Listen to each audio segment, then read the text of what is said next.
হাঙ্গেরির বুদাপেস্টে খামার মন্ত্রণালয়ের সামনে উট নিয়ে হাজির একদল কৃষক। তাদের আশঙ্কা, হাঙ্গেরিয়ান সমভূমি যে কোনো সময় কার্পেথিয়ান মরুভূমিতে পরিণত হতে পারে। তাই কৃষিখাতে জলবায়ু পরিবর্তনের মারাত্মক প্রভাব সম্পর্কে সচেতনতা বাড়াতে এ উদ্যোগ।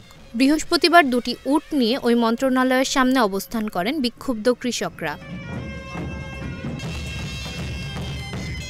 কর্মসূচির সমন্বয়কারী লাজলো কুলসার জানান, উট আর মরুভূমির মধ্যে সম্পর্ক স্পষ্ট। এই কারণেই তারা দেশের জলবায়ু পরিস্থিতি বোঝাতে উট ব্যবহার করছেন। বিক্ষোভে অংশ নেওয়া এক কৃষক পিটার বেলগের দাবি, হাঙ্গেরি কার্পেথিয়ান মরুভূমিতে পরিণত হচ্ছে। হাঙ্গেরিতে জলবায়ু পরিবর্তনের ঝুঁকি ক্রমেই বাড়ছে। বিজ্ঞানীরা কেন্দ্রীয় শস্য উৎপাদনকারী এলাকা নিয়ে সতর্ক করেছেন।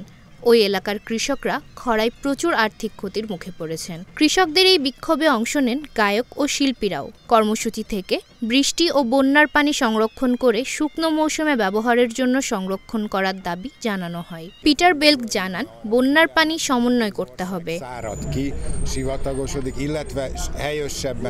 কৃষি মন্ত্রণালয়ের তথ্য অনুযায়ী ২০২২ সালে এক ঐতিহাসিক খরায় হাঙ্গেরির কৃষিখাতে ২.৭ বিলিয়নের আর্থিক ক্ষতি হয়। এবছরও দেশটির খরা পরিস্থিতি প্রায় একই। আবহাওয়া অধিদপ্তর বলছে, হাঙ্গেরির মোট ভূমির ৮০%-রও বেশি এলাকা এবছর মাঝারি পর্যায়ের খরায় ভুগবে। এরই মধ্যে কৃষিখাত ব্যাপক ক্ষয়ক্ষতির মুখে পড়েছে।